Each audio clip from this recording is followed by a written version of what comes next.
La salle de réunion plongea dans le silence au son des talons d'Amélie qui claquèrent sur le parquet. Mes mains tremblaient, tandis que je tentais de rassembler les papiers éparpillés, sachant pertinemment ce qui m'attendait. 20 paires d'yeux étaient fixés sur moi, et je pouvais sentir la pitié émaner de mes collègues.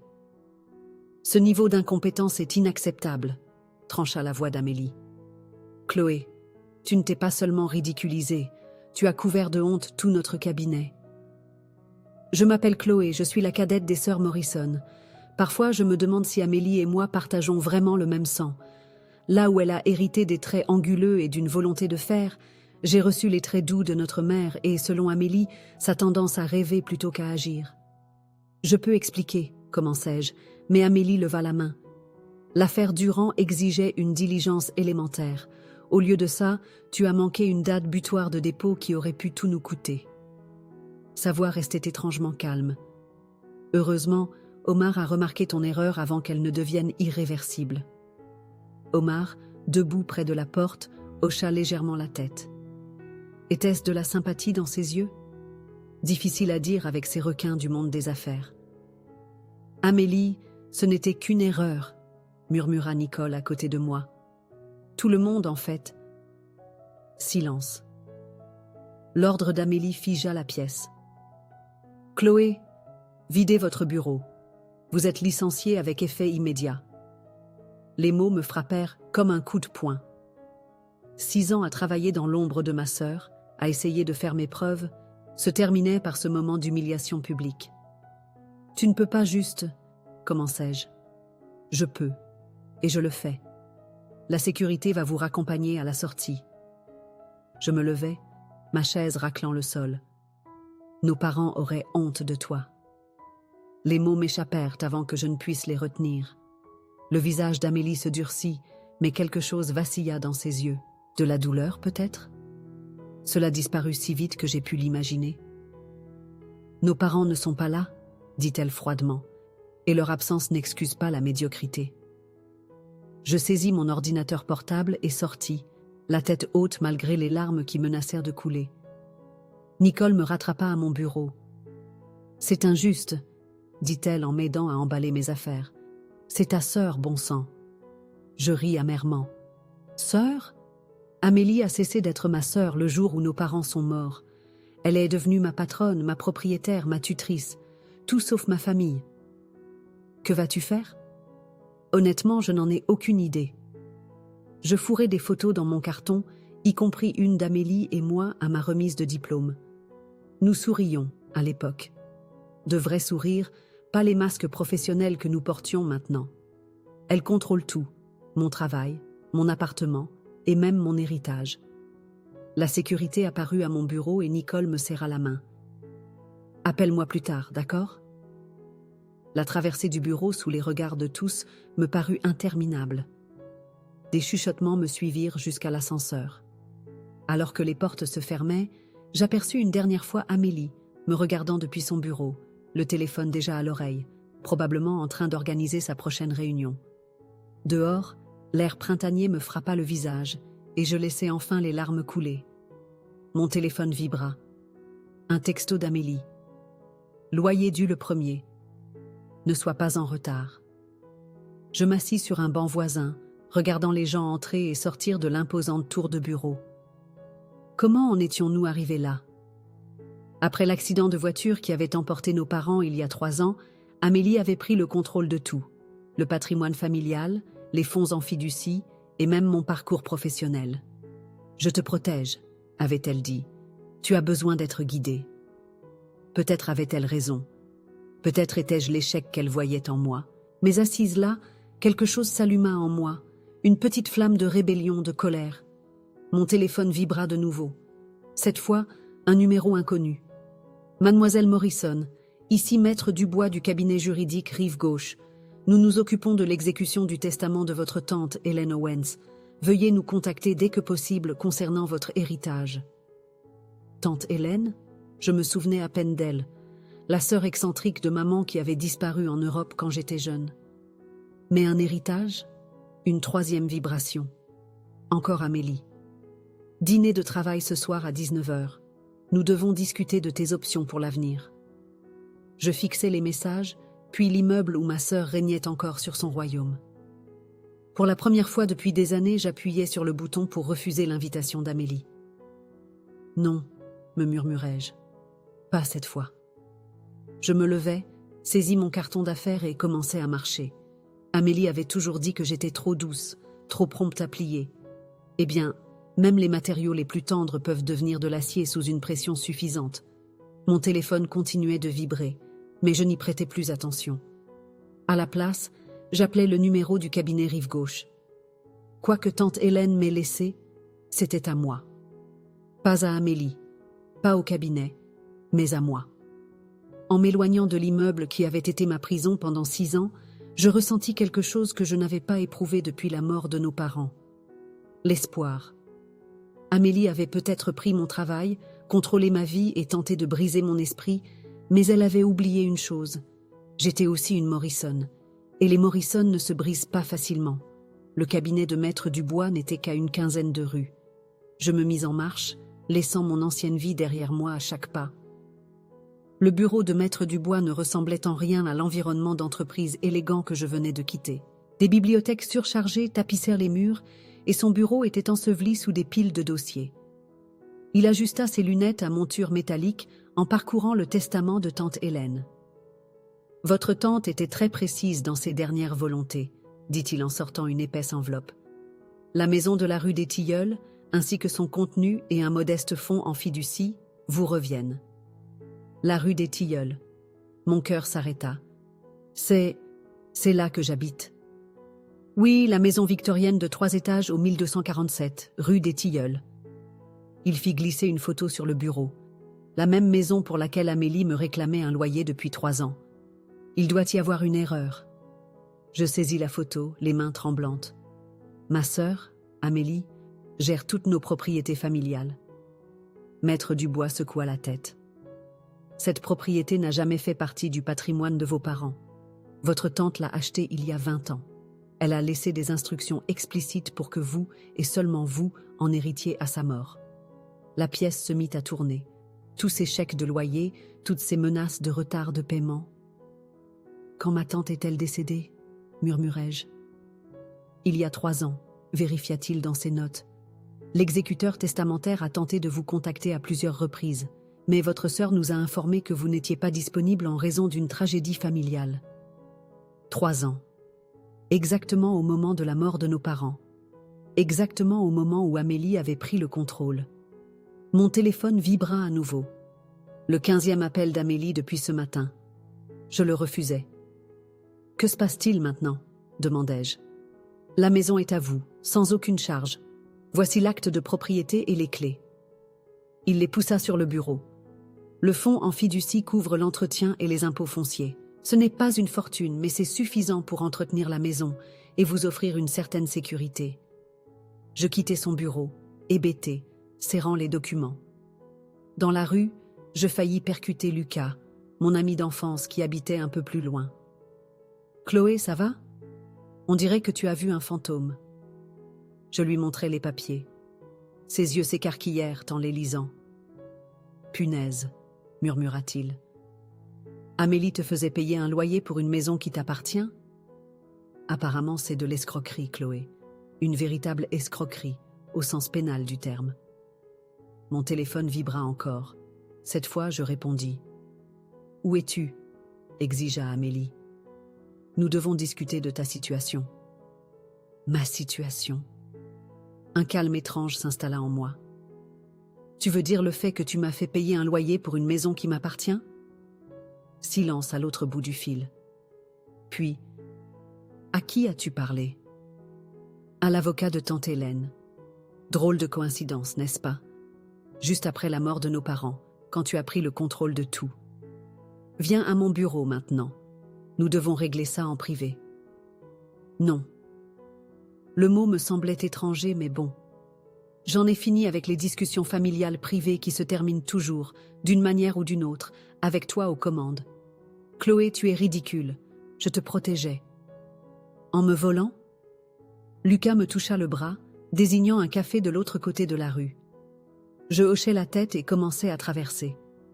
Ce n'était pas du vol, dit Amélie. Je gérais tes actifs. Des actifs dont j'ignorais l'existence. Nous en discuterons plus tard, en présence d'avocats. Je raccrochai alors que Lucas et moi entrions dans le café. Mon téléphone s'illumina immédiatement de textos. Ne fais rien d'irréfléchi. Pense à ta carrière. Tu as besoin de moi. Lucas nous commanda des cafés et écouta mon récit. Qu'est-ce que tu vas faire ? Demanda-t-il. Je ne sais pas. Je fixai mon café. Une partie de moi veut porter plainte, mais c'est ma sœur. L'est-elle vraiment ? Parce que les sœurs ne se font pas ça. Mon téléphone vibra avec un nouveau message, cette fois de Nicole. Amélie est hors d'elle. La moitié du bureau l'a entendu hurler sur Omar à propos d'une maison. Qu'est-ce qui se passe ? Je montrai le texto à Lucas. Il sourit. On dirait que la reine perd le contrôle de son royaume. Peut-être. Je pris une profonde inspiration. Mais je dois être intelligente. Amélie a toujours des relations, du pouvoir. Et toi, tu as la preuve d'une escroquerie, rétorqua Lucas. De plus, je parie qu'il y a des gens dans ce cabinet qui adoreraient la voir tomber. Il avait raison. Je pensais au regard compatissant d'Omar, au soutien discret de Nicole, à tous les autres qui avaient souffert sous le règne d'Amélie. Mon téléphone vibra à nouveau. Un email de Maître Dubois. Mademoiselle Morrison, étant donné les circonstances, je me sens obligée de mentionner que votre tante a laissé des documents supplémentaires concernant les agissements de votre sœur. Veuillez me contacter si vous souhaitez en discuter. Je montrai l'email à Lucas. Ses sourcils se haussèrent. On dirait que tante Hélène savait exactement ce qu'elle faisait. Je hochai lentement la tête, un plan se formant dans mon esprit. Amélie avait toujours dit que j'étais trop douce pour réussir dans le droit. Peut-être était-il temps de lui montrer que la gentillesse et la faiblesse ne sont pas la même chose. Je me levai, soudainement pleine d'énergie. Je dois passer quelques coups de fil, à commencer par Nicole. Lucas sourit. L'élève dépasse le maître. Non, dis-je en rassemblant mes affaires. Juste une sœur qui, enfin, se défend. En quittant le café, je me sentis plus légère que je ne l'avais été depuis des années. Amélie m'avait appris tout ce qu'elle savait sur le droit, le contrôle et le pouvoir. Il était temps de lui montrer ce que j'avais appris sur la justice. « Tu veux faire quoi ?» Nicole me dévisagea de l'autre côté de la table de ma cuisine, son café oublié. « Transformer la maison en permanence juridique gratuite, » répétai-je. Le rez-de-chaussée a assez d'espace pour des bureaux et je peux vivre à l'étage. « Et tu veux que je quitte le cabinet d'Amélie pour te rejoindre ?» Elle rit, mais je pouvais voir l'intérêt dans ses yeux. Tu as vu combien de personnes sont refusées parce qu'elles ne peuvent pas payer les honoraires d'Amélie. Nous pourrions les aider. Nicole se pencha en avant. Il ne s'agit pas seulement d'aider les gens, n'est-ce pas? Non, admis-je. Mais vouloir se venger n'empêche pas de faire le bien en même temps. Elle sortit son téléphone, faisant défiler ses contacts. Je connais au moins 3 assistants juridiques qui quitteraient le navire immédiatement. Et elle hésita. Quoi? Il y a ce type, Damien. Il dirige un petit cabinet spécialisé dans le droit des locataires. Il cherche des partenaires. La sonnette retentit avant que je ne puisse répondre. Par la fenêtre, je vis Amélie sur mon porche. Notre porche, me rappelai-je. Porte de derrière, chuchotai-je à Nicole. Envoie-moi un texto plus tard. Elle se glissa dehors juste au moment où Amélie se mit à marteler la porte d'entrée. Je pris mon temps pour répondre. Finalement, Amélie entra en me bousculant. Nous devons parler de ton idée ridicule. Laquelle? La permanence juridique ou le fait de porter plainte pour escroquerie? Elle se retourna vivement. C'est de ça qu'il s'agit? L'argent? Très bien, dis-moi ton prix. Il ne s'agit pas d'argent. Je croisai les bras. Il s'agit du fait que tu m'as menti pendant 3 ans. Je protégeais la réputation de notre famille. Tu n'étais pas prête à savoir. À savoir que je possédais une maison? À prendre mes propres décisions? Quand exactement allais-je être prête, Amélie? Elle arpentait la pièce, ses talons de créateur claquant sur le parquet. Tu ne comprends pas ce qu'il faut pour réussir dans ce monde. J'ai passé des années à bâtir notre réputation. Ta réputation, la corrigeai-je. Et maintenant, tu as peur que je la ruine. Elle cessa d'arpenter la pièce. Que veux-tu? Je veux que tu partes. C'est ma maison, et tu y es sans y être invité. Ne sois pas puéril. Caméra de sécurité. Je désignais les coins de la pièce. Installée ce matin. Veux-tu que j'appelle la police? Elle partit en claquant la porte assez fort pour faire trembler les fenêtres.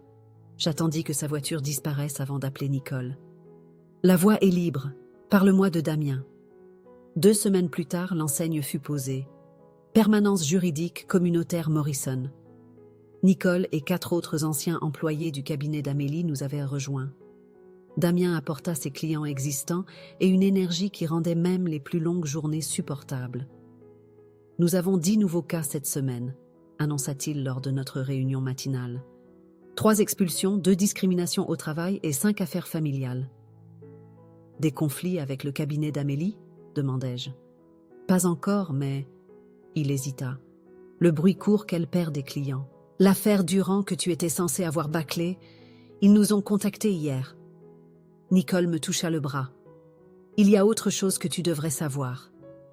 Elle baissa la voix. Nous avons une taupe dans le cabinet d'Amélie. Quoi? Omar nous donne des informations. Apparemment, il n'est pas content de la façon dont Amélie gère les choses.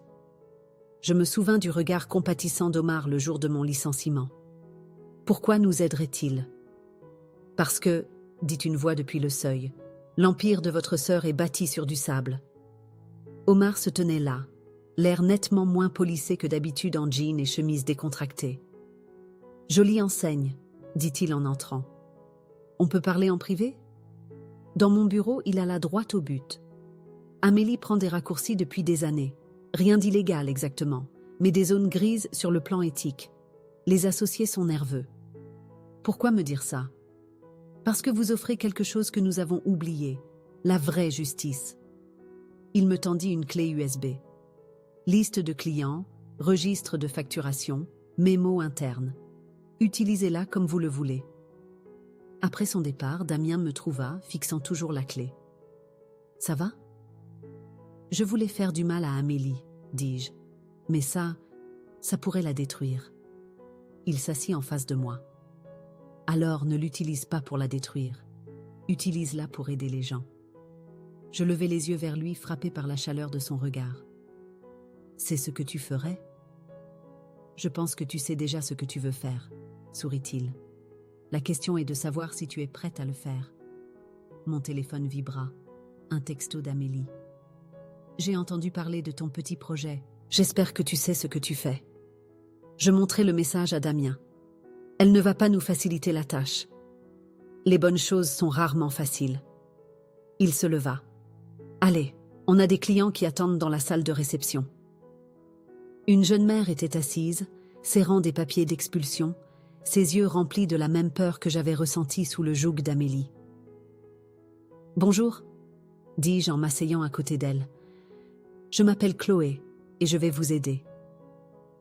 Pour la première fois depuis que j'avais commencé, je me sentis absolument certaine de mon choix. Amélie m'avait appris que le pouvoir vient du fait de rabaisser les autres.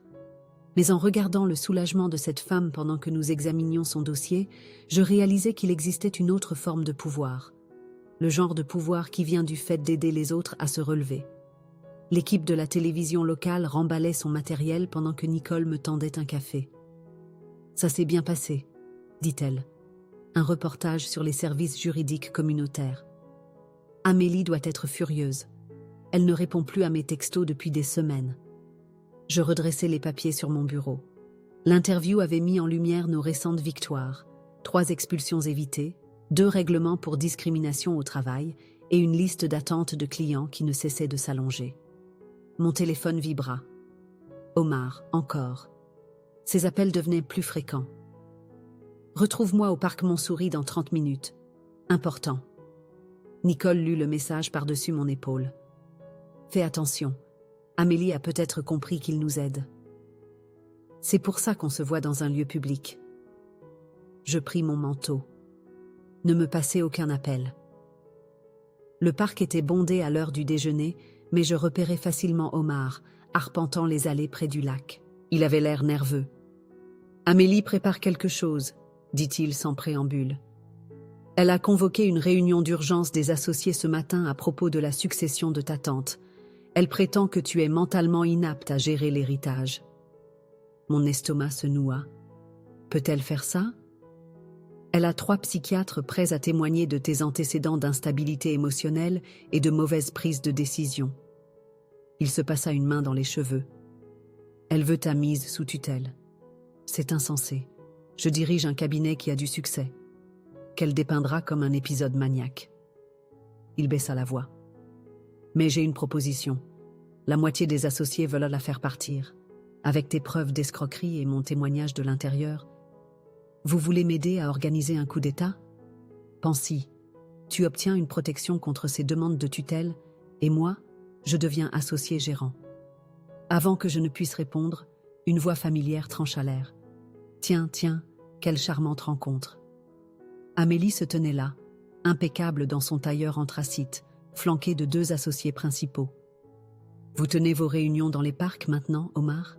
Sourit-elle, toutes dents dehors. Quel manque de professionnalisme. Omar se redressa. Je prenais juste l'air, avec ma sœur. Intéressant choix de compagnie. Elle se tourna vers moi. Nous avons déposé la demande de mise sous tutelle ce matin. Pour ton bien, bien sûr. Bien sûr. Je lui rendis son sourire. As-tu inclus la partie où tu percevais un loyer sur ma propriété? Un simple malentendu. Je suis sûre que le juge comprendra que je te protégeais de toi-même. Elle jeta un coup d'œil à sa montre.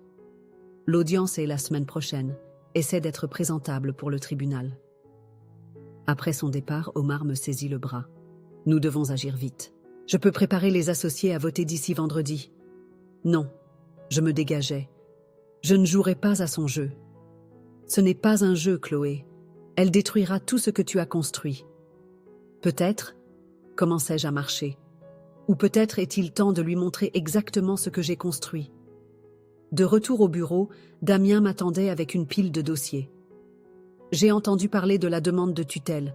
Nous avons des options. Je sais ce que je veux faire. Je m'assis. Tu te souviens de cette mère que nous avons aidée le mois dernier? L'affaire d'expulsion, Sarah? Oui, et alors?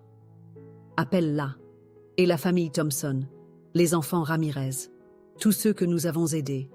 Je les veux tous à cette audience. Il sourit lentement.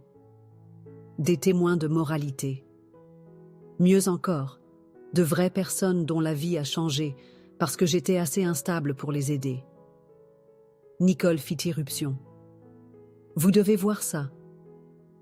Elle alluma la télévision du bureau où Amélie donnait une conférence de presse. En tant que sa sœur aînée, je ne veux que le meilleur pour Chloé, disait-elle. Son comportement récent a soulevé des inquiétudes. Damien coupa le son. Elle essaie de contrôler le récit. Alors, changeons-le. Je pris mon téléphone. Tu te souviens de ce journaliste de ce matin? Les jours suivants furent un tourbillon. Pendant qu'Amélie me dépeignait comme instable sur toutes les chaînes d'information qui voulaient de bien l'écouter, nous rassemblions discrètement nos témoins. Damien travailla tard dans la nuit, préparant les déclarations et les documents.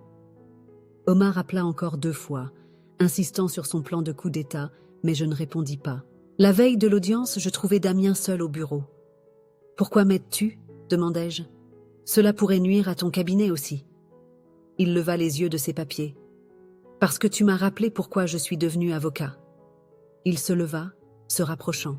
« Et parce que tu es la personne la plus forte que je connaisse. » « Je ne me sens pas forte, admis-je.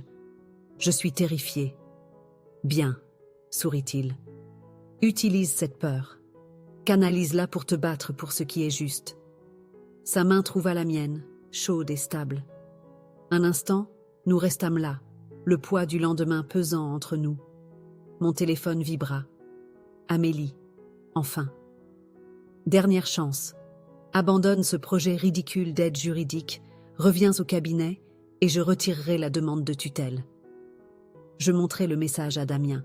« Qu'est-ce que tu vas faire ?» demanda-t-il. Je tapais ma réponse.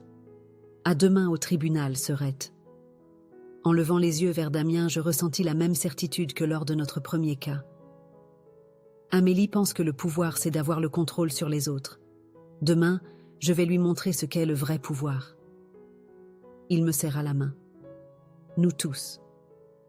Dehors, dans mon bureau, Je pouvais voir notre salle d'attente remplie de photos de clients, de vraies personnes avec de vraies histoires.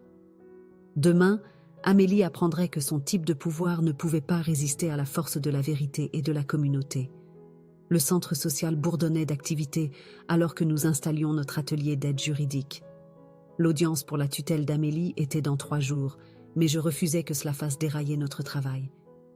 Damien expliquait les droits des locataires à une salle comble quand Nicole me donna un coup de coude. « Elle est là », murmura-t-elle. Amélie se tenait à l'entrée, semblant déplacée dans son tailleur de créateur. La salle se tut tandis qu'elle entrait, ses talons résonnant sur le linoléum. « Ne vous arrêtez pas pour moi », dit-elle en prenant une chaise au fond. « J'observe, c'est tout. » Damien continua sa présentation, mais je sentais les yeux d'Amélie braqués sur moi. Après la session, elle me coinça près de la fontaine à eau. « Sacrée production », dit-elle. « Bien que je remarque que vous ne facturez personne. C'est le but de l'aide juridique, Amélie. Le but, c'est que tu gâches ton éducation pour des causes perdues. » Elle baissa la voix. « Ces gens n'ont pas besoin d'avocats gratuits, ils ont besoin de faire de meilleurs choix. Comme moi ?» Je la regardais dans les yeux. « Te suivre aveuglément ? Te laisser contrôler ma vie ? Je t'ai tout donné. »« Tu as tout pris, » la corrigeai-je. « Et maintenant tu es en colère parce que j'ai trouvé ma propre voie. » Sarah, notre ancienne cliente menacée d'expulsion, s'approcha avec sa fille. « Chloé, on a apporté des cookies pour les bénévoles. » Les lèvres d'Amélie se crispèrent lorsque la fille de Sarah me serra dans ses bras. « Grâce à mademoiselle Chloé, on a toujours notre maison, » annonça fièrement la petite fille. Après leur départ, le masque d'Amélie se fissura légèrement. « Tu penses vraiment que ça fait une différence ? » « Je sais que oui, mais ça, tu ne le comprendrais pas. Parce que je suis la méchante dans ton histoire. » Elle rit amèrement. « Tu n'as aucune idée de ce que j'ai sacrifié pour cette famille. » Avant que je puisse répondre, Damien m'appela pour l'aider avec un client. Quand je regardais de nouveau, Amélie était partie. Ce soir-là, Damien et moi travaillâmes tard, examinant les dossiers pour l'audience. Le bureau était silencieux, à l'exception du bourdonnement de la machine à café. « Ça va ?» demanda-t-il, remarquant ma distraction. « C'est quelque chose qu'Amélie a dit, à propos de sacrifice. » Je repoussai les dossiers. Je n'ai jamais demandé pourquoi elle est devenue si autoritaire après la mort de nos parents.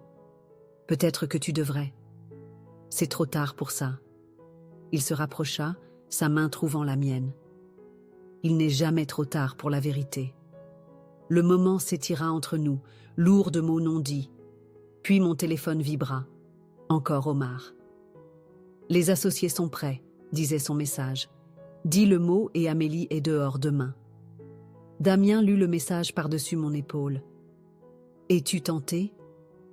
De détruire la carrière de ma sœur ? Je pensais que oui, mais maintenant… » Je regardais autour de notre modeste bureau, les cartes de remerciement épinglées au mur. Ça me semble différent. Parce que c'est différent. Il me serra la main. Tu construis quelque chose, tu ne détruis pas. On frappa à la porte, nous interrompant. Lucas se tenait là, l'air inquiet. Tu dois voir ça, dit-il en me tendant une enveloppe Kraft, trouvée en nettoyant le grenier de ma mère. À l'intérieur, une coupure de journal datant de 15 ans. Une avocate locale sacrifie sa carrière pour sauver le cabinet familial. La photo montrait une jeune Amélie aux côtés de notre père. Lisse, insista Lucas. L'article détaillait comment Amélie avait endossé la responsabilité de la mauvaise gestion des fonds des clients par notre père, acceptant une suspension plutôt que de laisser le scandale détruire le cabinet. Elle avait 20 ans, fraîchement sortie de l'université. « Elle ne me l'a jamais dit », murmurai-je. « Il y a plus », dit Lucas. « Maman a gardé tous les articles. Amélie a passé ses années de suspension à cumuler 3 emplois pour te maintenir dans une école privée. » Mon téléphone vibra à nouveau. Omar. Réunion des associés demain. Tu es partante ? Damien me regarda fixer le message. À quoi penses-tu ? Je pense au choix, dis-je lentement, et au sacrifice. Je tapais ma réponse à Omar. Pas de coup d'État. Trouver un autre moyen. Tu fais preuve de pitié ? Demanda Lucas. Non. Je me levai, rassemblant mes dossiers. Je choisis d'être meilleure qu'elle. C'est différent. Damien sourit. Alors, quel est le plan? D'abord, on se prépare pour l'audience. Ensuite, je regardais la vieille photo de journal de ma sœur. Ensuite, je pense qu'il est temps d'avoir une vraie conversation de famille.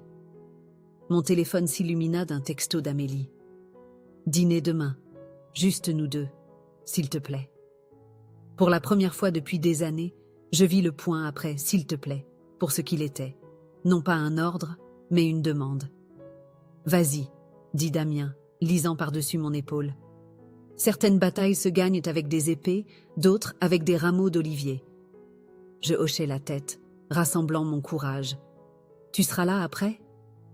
Il me toucha doucement la joue. Toujours. En quittant le bureau, je passais devant notre mur de photos de clients. Chaque visage représentait quelqu'un qui avait eu besoin d'aide et l'avait trouvé ici. Amélie avait peut-être sacrifié le début de sa carrière pour notre famille, mais quelque part en chemin, elle avait oublié pourquoi les avocats existent. Demain, je le lui rappellerai. Et peut-être, juste peut-être, nous apprendrions toutes les deux quelque chose sur le vrai sens de la famille et de la justice. Le restaurant choisi par Amélie était vide, à l'exception de nous. Elle avait loué tout l'établissement. Typique d'Amélie, contrôlant l'environnement. Elle était assise à notre table habituelle, sirotant déjà un verre de vin. « Tu es venu, dit-elle alors que je m'asseyais. J'ai failli ne pas venir. Je posais la vieille coupure de journal sur la table. Tu veux me parler de ça? Elle fixa le papier jauni, ses doigts tremblant légèrement en le touchant. Où as-tu eu ça? Lucas l'a trouvé. 15 ans, c'est long pour garder un secret. Ce n'était pas pertinent. Tu as porté le chapeau pour l'erreur de papa. Tu as cumulé 3 emplois pour me garder à l'école. Ça me semble plutôt pertinent. Le serveur s'approcha, mais Amélie lui fit signe de s'éloigner. C'était une autre époque. Quand est-ce que ça a changé? Quand est-ce que me protéger est devenu me contrôler? Elle but une longue gorgée de vin. Le jour de l'accident, la police m'a appelé en premier. Tu le savais? J'ai dû identifier leur corps pendant que tu étais encore à ce vernissage. Amélie. Le cabinet de papa était en plein chaos. Ses associés tournaient autour comme des vautours. Tu t'effondrais. Quelqu'un devait prendre le contrôle. Alors tu as fait ce que tu fais toujours. Tu t'es sacrifié pour me protéger. Et regarde comment tu me remercies. Sa voix se durcit. En créant un cabinet concurrent, en me volant mes clients. Tes clients? Je me penchai en avant. Tu veux dire comme Sarah qui ne pouvait pas payer tes honoraires alors qu'elle risquait l'expulsion? Ou les enfants Ramirez qui se battaient pour les soins médicaux de leur grand-mère? Ne sois pas naïve, le travail pro bono ne paie pas les factures. En fait, si. Je sortis nos bilans financiers. Nous sommes rentables, Amélie, petits, mais en croissance, et nous aidons les gens. Elle s'apprêtait à répondre quand Omar fit irruption dans le restaurant, le visage rouge. Amélie, nous avons un problème. Il s'arrêta net en me voyant. Je ne savais pas que tu avais de la compagnie. Parle, ordonna Amélie. L'affaire Durand. Ils déposent une plainte auprès de l'ordre des avocats concernant des irrégularités de facturation. Le visage d'Amélie devint blême. C'est impossible. Ces dossiers étaient scellés. Ils ont eu de l'aide. Omar me regarda. Quelqu'un avec un accès à nos systèmes. Tu penses que j'ai... Commençai-je. Non, coupa Amélie. C'est ton œuvre, n'est-ce pas, Omar? Tu passes enfin à l'action. Omar se redressa. Les associés se réunissent demain. Nous allons recommander ton renvoi immédiat. Après tout ce que j'ai fait pour vous, tu n'as fait que régner par la peur, claqua-t-il. C'est fini, Amélie. Il partit, laissant le silence dans son sillage. Les mains d'Amélie tremblaient en se servant plus de vin. Félicitations, dit-elle amèrement. Tu as gagné. Ce n'est pas ce que je voulais. Non? N'est-ce pas ta vengeance parfaite? Me prendre tout, comme je suis censée t'avoir tout pris? J'ai refusé 2 fois l'offre de coup d'état d'Omar. Elle se figea, son verre à mi-chemin de ses lèvres. Quoi? Il m'a approché il y a des semaines. J'ai dit non. Pourquoi? Parce que te détruire ne nous réparera pas. J'attrapai sa main, mais elle la retira. Amélie, quand as-tu pris des vacances pour la dernière fois?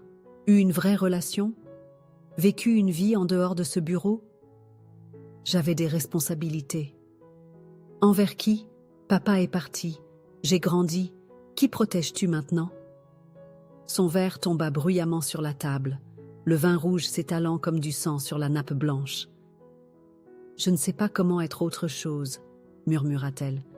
Alors laisse-moi t'aider. Comme tu m'as aidé, en détruisant ma carrière, en te sauvant de celle-ci. Je sortis un autre document. Transfert de participation. Omar n'a pas les voix sans mon soutien. Elle fixa le papier. La condition? Démissionne de ton poste d'associée gérante, prends un congé sabbatique. Laisse quelqu'un d'autre porter le fardeau pendant un moment. Et devenir quoi? Une avocate pour les œuvres de charité comme toi? Redevenir ma sœur. Je saisis enfin sa main. Tu te souviens d'elle? Celle qui a cumulé 3 emplois pour me garder à l'école.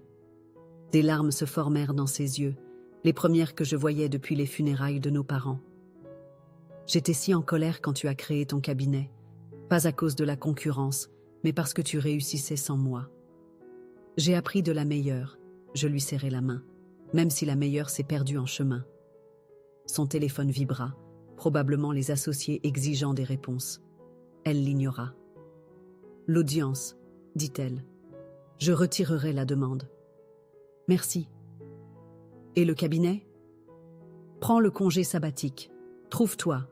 Le cabinet sera là si tu le veux, mais à de nouvelles conditions.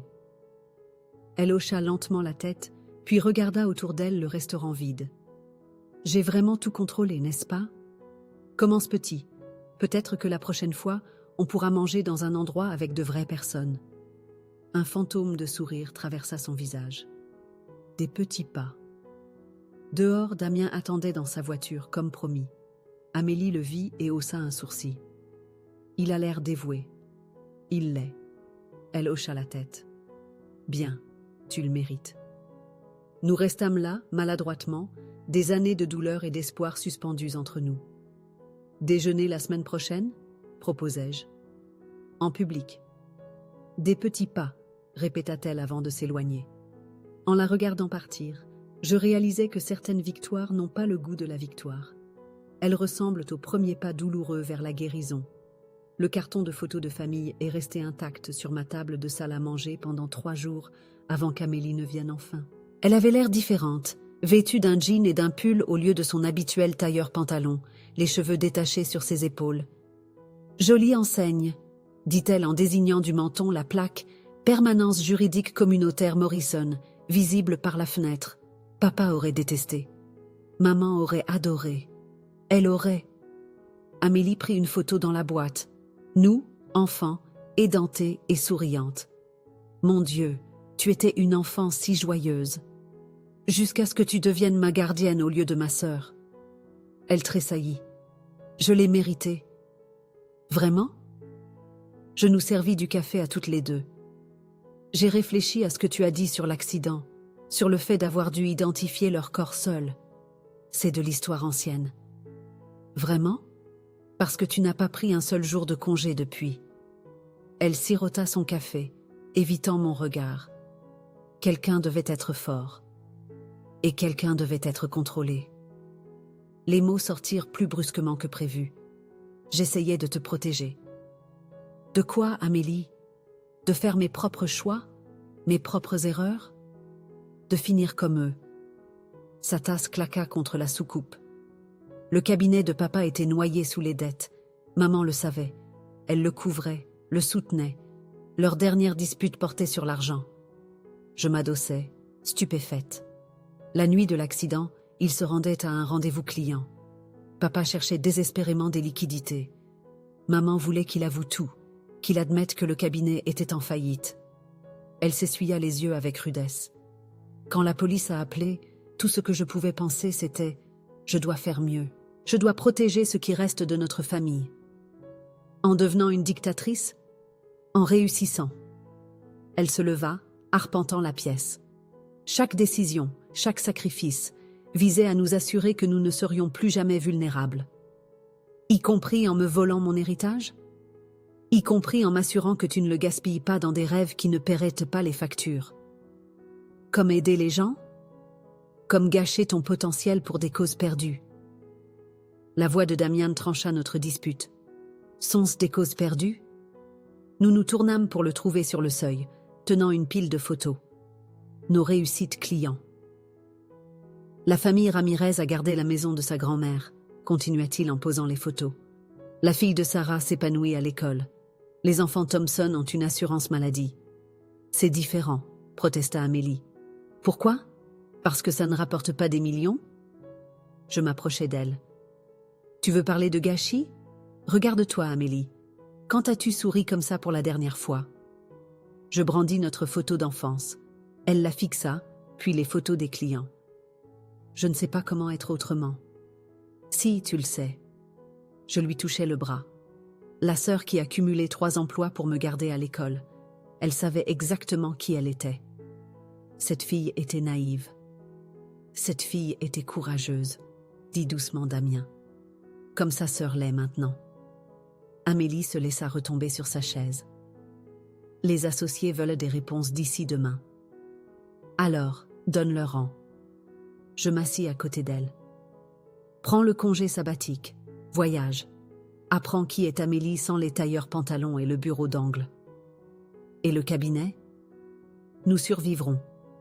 Peut-être même que nous nous épanouirons avec une nouvelle perspective. Elle prit une autre photo, maman et papa à leur dernier Noël. Ils ont fait tellement d'erreurs. Oui, acquiesçai-je. Et nous aussi. La question est, qu'est-ce qu'on fait maintenant? Elle resta silencieuse un long moment. Cet atelier d'aide juridique que tu as organisé la semaine dernière, as-tu besoin de plus de bénévoles? Toujours. Je connais peut-être des avocats, des bons, qui cherchent un sens au-delà des heures facturables. Damien sourit. On aurait bien besoin d'aide. Amélie se leva, ramassant son sac à main. À la porte, elle se retourna. Cette photo de nous, enfants, pourrais-je en avoir une copie? Meilleure idée. Je saisis mes clés. Allons dîner dans un endroit décontracté, avec de vraies personnes. On pourra parler de tout.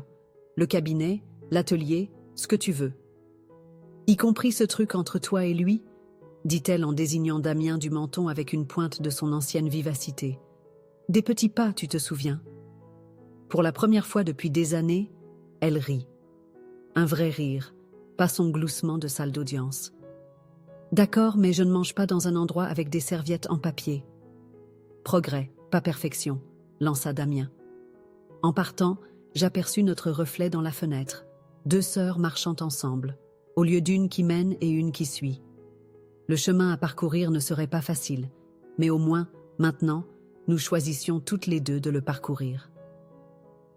Chloé, dit Amélie, alors que nous atteignions sa voiture. Je suis désolée. Pour tout. Je sais. Je passai mon bras sous le sien. Moi aussi. Derrière nous, Damien fermait le bureau à clé, l'enseigne, permanence juridique communautaire Morrison, brillant doucement dans la lumière du soir. Demain apporterait de nouveaux défis, de nouveaux cas, de nouvelles chances d'aider les gens. Mais ce soir, il s'agissait de 2 sœurs qui retrouvèrent leur chemin l'une vers l'autre, un petit pas à la fois. « Italien », suggéra Amélie, « tant qu'il y a des serviettes en papier. » Elle leva les yeux au ciel, mais elle souriait. « Peste ! Dictatrice !» Cette fois, nous rîmes toutes les deux. La brise d'automne bruissait dans la cour pendant que les bénévoles installèrent des chaises pour notre permanence juridique en plein air. Amélie ajusta une pile de formulaires, semblant presque à l'aise dans sa tenue professionnelle décontractée. « Tu codes les formulaires d'admission par couleur maintenant ?» la taquinai-je. « L'organisation est importante, » dit-elle, mais avec un sourire. « Même dans l'aide juridique. » Depuis le début de son congé sabbatique, elle s'était jetée dans notre travail communautaire avec la même intensité qu'elle réservait autrefois aux droits des sociétés. La différence était dans ses yeux. Ils étaient plus clairs maintenant, plus présents. Nicole se précipita vers nous en agitant un journal. « Vous avez vu ça ?» Le titre disait « Les sœurs Morrison transforment la scène juridique locale. En dessous, une photo d'Amélie et moi à l'atelier sur les droits des locataires de la semaine dernière. Papa aurait fait une crise cardiaque, dit Amélie en traçant les mots du doigt. Maman l'aurait encadré, répliquai-je, en parlant d'encadrer. Damien apparut avec un paquet emballé. Pour votre bureau. À l'intérieur se trouvait la vieille photo d'Amélie et moi enfants, restaurée et encadrée par un professionnel, à côté d'une photo récente de nous à la permanence. L'inscription disait « Les sœurs Morrison, hier et aujourd'hui ». Amélie toucha doucement le verre. « La boucle est bouclée, n'est-ce pas ?» Avant que je puisse répondre, Omar entra dans la cour. Amélie se tendit, mais il leva les mains en signe de paix. « Je suis juste là pour aider, » dit-il, « si vous voulez bien de moi. » Je regardais Amélie, la laissant décider. Elle se redressa. « Les formulaires d'admission sont codés par couleur. Essayez de suivre. » Il sourit et attrapa une pile de formulaires bleus. La cour se remplit rapidement de clients et d'avocats bénévoles. Amélie se mêla à la foule comme si elle était née pour ça, son expérience en entreprise conférant de l'autorité à sa compassion. Madame Morrison, la fille de Sarah accourut, un devoir d'école à la main. J'ai eu un 20-20 à ma rédaction sur les héros de la communauté. J'ai écrit sur vous deux. Amélie le lut, les mains tremblant légèrement. Les sœurs Morrison montrent qu'être fort ne veut pas dire être méchant. La vérité sort de la bouche des enfants. Plutôt maligne, la petite, dit Damien en passant son bras autour de ma taille. Lucas arriva avec du café pour tout le monde. Comme au bon vieux temps, dit-il. Sauf que c'est mieux. Amélie regarda Nicole former de nouveaux bénévoles, l'air songeur. Je n'avais jamais compris avant, dit-elle doucement. Le pouvoir d'aider au lieu de contrôler. Mieux vaut tard que jamais. Je lui serrai la main. Madame Amélie, appela un client depuis la table d'inscription. Nous avons besoin de votre expertise. Elle se redressa en mode avocate, mais plus douce maintenant, plus humaine. Le devoir m'appelle. Alors qu'elle s'éloignait, Damien m'enlaça par derrière. Fier de vous deux. On est encore en train de trouver nos marques, admis-je. C'est ce que font les familles. La journée passa en un clin d'œil, entre consultation et café. Alors que le coucher du soleil peignait la cour de teintes dorées, Amélie et moi nous assîmes sur les marches, regardant les bénévoles remballer. Les associés ont appelé, dit-elle. Ils veulent que je revienne. Mon cœur s'arrêta. Et je leur ai dit que j'avais besoin de plus de temps. Elle sourit. Il s'avère qu'aider les gens est addictif. Est-ce que ça veut dire que tu nous rejoins de façon permanente? Disons que j'explore mes options. En parlant de ça, elle désigna du menton Damien qui aidait à charger du matériel. Quand est-ce que vous allez officialiser ça? Quand est-ce que tu vas me laisser te présenter, Omar? Elle me lança un trombone. Des petits pas, tu te souviens? Toujours. Sarah s'approcha avec d'autres cookies, sa fille sur les talons. Merci à vous deux, dit-elle. Pour tout. Après leur départ, Amélie se leva et épousseta son pantalon. On va dîner quelque part avec des serviettes en papier? En fait, je sortis une vieille photo. Je pensais qu'on pourrait cuisiner les lasagnes de maman. Elle fixa la photo. Maman dans la cuisine, nous deux les dents, couvertes de farine et riant. Je n'ai pas cuisiné depuis. Je sais, moi non plus. Elle prit une profonde inspiration. On va probablement les rater. Probablement. La cuisine sera un champ de bataille. Certainement. Elle passa son bras sous le mien. Faisons-le. Alors que nous rentrions à la maison, l'enseigne Permanence juridique communautaire Morrison brillait derrière nous. Devant, notre maison, non plus un symbole de contrôle et de ressentiment, mais de réconciliation et de nouveaux départs. « Hé Chloé !» dit Amélie alors que nous atteignions le porche. « Oui ?» Merci de ne pas avoir baissé les bras avec moi. Merci d'avoir retrouvé ton chemin. À l'intérieur, nous sortîmes la boîte de recettes de maman, la farine saupoudrant bientôt le comptoir comme de la neige. Et si nous eûmes toutes les deux les larmes aux yeux lorsque l'odeur familière emplit la cuisine, aucune de nous ne le mentionna. Certaines victoires s'accompagnent de fanfares et de gros titres, d'autres arrivent discrètement, dans des cuisines enfarinées et des dîners avec des serviettes en papier. Chez des sœurs qui retrouvent leur chemin l'une vers l'autre, une recette, une affaire, un instant à la fois. Les lasagnes étaient imparfaites, mais nous l'étions aussi. Et d'une certaine manière, cela les rendait encore meilleures. Fin de l'histoire.